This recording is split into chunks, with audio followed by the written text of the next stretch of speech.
Hi and welcome back to St Albans. It is a really nice day today, but actually I thought what I would do is just make a very quick video to show you something that I kind of touched upon a little bit in the Seeds for January video, which was the indoor growing setup that we've got. So I thought I'd give you a quick tour of the indoor growing setup and how we've set it up and some of the equipment that we use for it.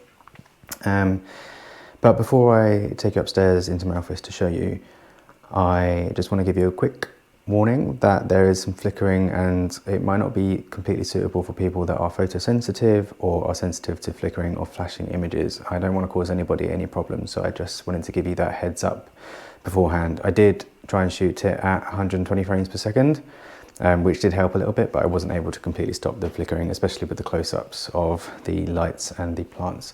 So just a little bit of a forewarning there for you, but let's pop upstairs and I'll show you our setup. And this is our indoor growing setup. So they're just normal IKEA shelves. If they still sell it in IKEA, I will link to it in the description box below. But the reason that I got it is because of how easy these shelves are to take on and off, which means that I can attach the lights at the start of the year and then just use it really easily as a normal shelving unit the rest of the year. So you're meant to screw these wooden tops, these wooden shelves in, but I don't, and that means that we can easily lift them up and attach these lights via these wires and these carabiners, which come with the lights. The lights themselves there's a couple of different types. These ones are from Relassi, and these ones I can't remember the name of, but I'll link to them both in the description box below. We have 2 of the Relassi ones and 3 of the other type. They're not on all of the time, they're only on when we actually need them. But I do prefer these ones, and I'll talk a bit more about why in a moment, but I'll carry on talking about the actual setup. So we have 5 lights, and the only reason we don't have a 6th one is just because we didn't need it yet, but if we do, we've got the space there for it. And then on each shelf there is a tray. So these trays are from Wilkinson's, they're about £3.50 each. They fit perfectly in the last house that we lived in, but because of this windowsill where this shelf is, I can't actually fit 2 side by side here, but I can on this shelf, and obviously I will be able to on the bottom as well. They almost fit perfectly for the seed modules that we use, but not quite, but it's good enough. And then underneath each of the trays there is a heat mat. So we have 5 heat mats as well. So there's one under here, one under here, one under here, one under here, and then again another one under here, which again are not all on. This one isn't even on because these lovely microgreens, they don't need it. They are doing absolutely fine. I did have it on to just help them germinate, but also you get so much heat from these lights as well that you really don't need it unless it's for things that need lots of heat, like chilies and aubergines. So that's the general setup. As I say, they're not all on all the time. These 2 heat mats are on, these lights are on, and only that light is on. So these lights are off, and all 3 of these heat mats are off at the moment, and we'll just turn them on and off when we need to. They're just plugged in to an extension lead underneath. Tried my best to tidy up the wires, but it's quite difficult. There's a lot. So there's obviously a wire for each light and a wire for each heat mat, and then also my TV is on top as well. We could have used this space as well for some more growing space for things that maybe don't need a light or don't need such a strong light, and maybe you can have one of those clip-on lights, but for now this is fine. And I do like to have something to watch while I'm working because this is also my office. Okay, so let's talk a bit more about the lights and why I prefer this one. This one is brighter, I believe, and you can see just how bright it is. Even with the bright sunlight that we've got shining in, the back is lit up quite nicely there. And if we don't close these blinds at night, then the back garden just gets completely lit up. And it looks like we've just left a really bright light on, which we have. But what that means, I think, is that we're losing quite a lot of the light, and it's not directly aimed at the plants well enough. So although these are technically brighter than these, I found that these ones end up working slightly better. The plants underneath seem to be a little bit greener, they seem to be a little bit less leggy, and although these ones are leaning slightly, last year when we had this set up, I found that the ones under here just seem to do a bit better. And the reason for that is because the lights are slightly recessed, and that means that the light is then pointed directly down, and there's very little light loss. So you can see at the back there, the wall is much less bright than there.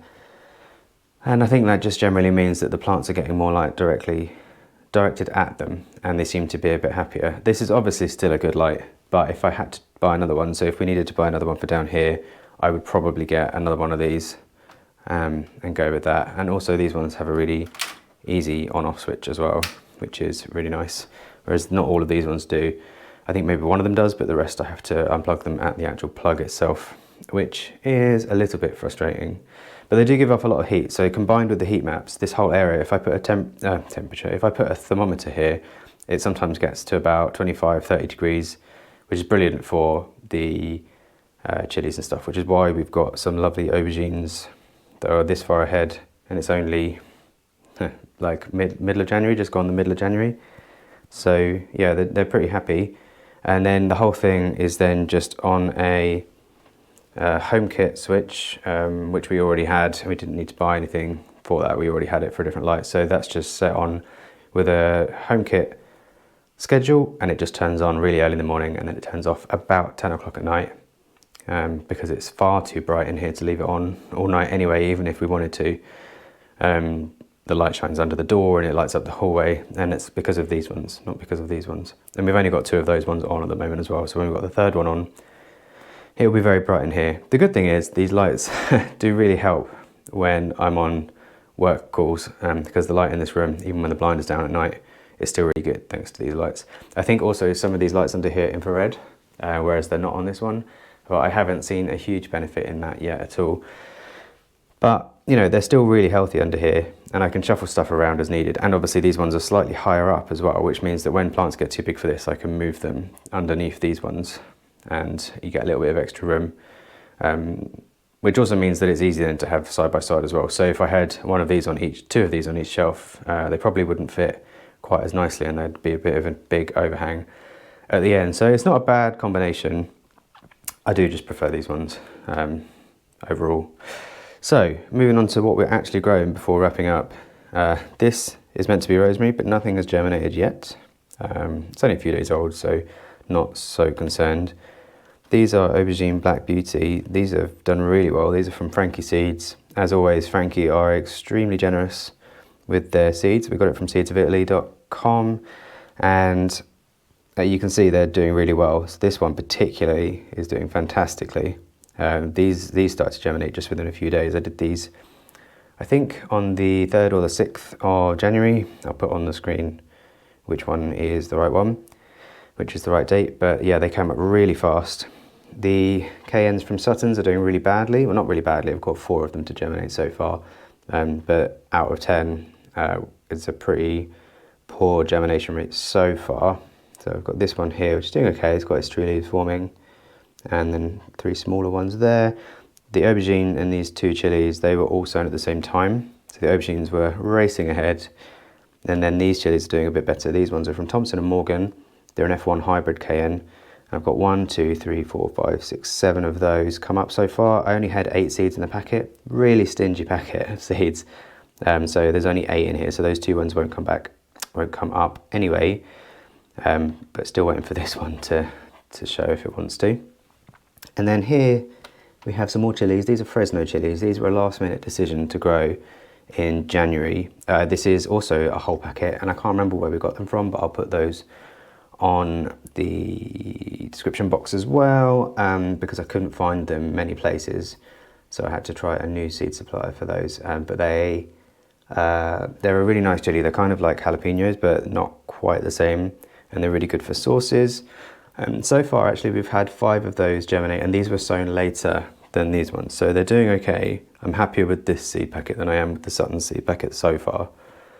But yeah, remains to be seen just how many of those germinate. I think I got 10 in the pack, but one of the seeds looked a bit dud, so I'm only expecting 9 at the most. Here we have leek mussel burr. This was one of the planned sowings for January, but nothing's come up yet. I read they can take a couple of weeks. I'm not very good with leeks. I haven't had very much success at all, so I really don't know what is a good amount of time to wait before trying again. But I'll wait another week or so and then give it another go. We've got loads of seed, and we've been given some seed by a plot neighbour as well. Thank you, Ben. And we'll keep trying and hopefully get some leeks this year. Next to that, we have some Greek oregano. This is doing really nicely. They're very, very tiny little seeds, teeny tiny, but they are coming up. These 3 definitely were all sown at the same time. I can't remember about these ones, but I think they were. And then this here is thyme, which is also doing really nicely, and they're also very teeny tiny seeds. But hopefully we'll have some rosemary, thyme and oregano to plant around the new shed on plot 12, especially now that we're doing lunches down there a bit more and stuff. It'd be really nice to have a little herb garden down there for us to be able to pick at when we're making lunches. And then finally, the only thing we have growing here at the moment on the next shelf is the microgreens. So these are mostly chard, kale and beet seeds. The kale seeds I don't think have come up at all actually, maybe 1 or 2 in there, but they were really old seed. So the microgreens are made mostly from beets. So we had loads of beetroot packets. They're all fresh seed, but we had so many that we'd never get through them all before they do expire. So using some of them for microgreens, the chard was a little bit expired and the kale was a little bit expired as well. So we thought the best thing to do with it would be some microgreens, and they are really, really happy under here. So these trays are also from Wilko. I think the same price as these. I'm not sure why these are so expensive. They come with capillary matting, but the only reason that we get them is just because they fit so nicely on these shelves. But this also works, and I can probably just about fit 2 of these side by side if I turn them around this way. So it's not the end of the world. It means we can probably do our onions in the same way. But yeah, the plan is, hopefully, so this doesn't need to stay in here for sure. This can eventually just go either in the kitchen or in the greenhouse at the allotment. So when we need the space, that can move. But what I'm hoping is, obviously these are going to need potting on soon. And this space is going to very quickly get filled up with individually potted plants. So as we move on with our sowing plan for the year, I'm hoping that we get a nice kind of conveyor belt of work. So once they get potted up, hopefully by the time we need the space again, we can move them into the greenhouse on one of the plots. Hopefully we'll have a decent spring which isn't too frosty, and then we'll have this nice kind of workflow of putting stuff up and moving stuff on as we need and to sow more and more stuff. And also some of the stuff that we're sowing past this point don't necessarily need to be done indoors. So some of it will just be brassicas and stuff which can be done in the greenhouse at the plot. So that's a look at our indoor growing setup. If you want to know any more information about it, or if I've missed anything, please just leave a comment and I'll be happy to answer anything. And I will try and leave links for as much of it as possible. I can't leave links for these because they are just reused from when we buy plants at one of the garden centres that we go to, but the rest of it I will try and leave links for. There you go. That's a little look at our indoor growing setup that gives us a little bit of a head start at the start of the year and gives us a little bit of a better footing, hopefully, for the upcoming season, especially if it's a bit of a crappy summer like it was before. I do understand that some of it is not the cheapest stuff, especially the lights, but it's important to remember that for us this is a hobby as well as a way of us being sustainable. So we do invest a little bit sometimes in some of the kit that we use. Some people obviously go snowboarding, some people collect stuff, people spend varying amounts on their hobbies. This is just one of the things that we do. But I will leave a link in the description box below of some of the stuff that we have there. And it will eventually just turn back into a normal shelf in my office. But for now, it gives us a little bit of exciting stuff to do at the start of the year when there's not much else going on, which is really good for us. So I think that is it for today's video. I hope you enjoyed it, and hopefully we'll get to see you in the next video as well. So from me, Sergio and Poppy, take the very best of care, and we'll see you again soon.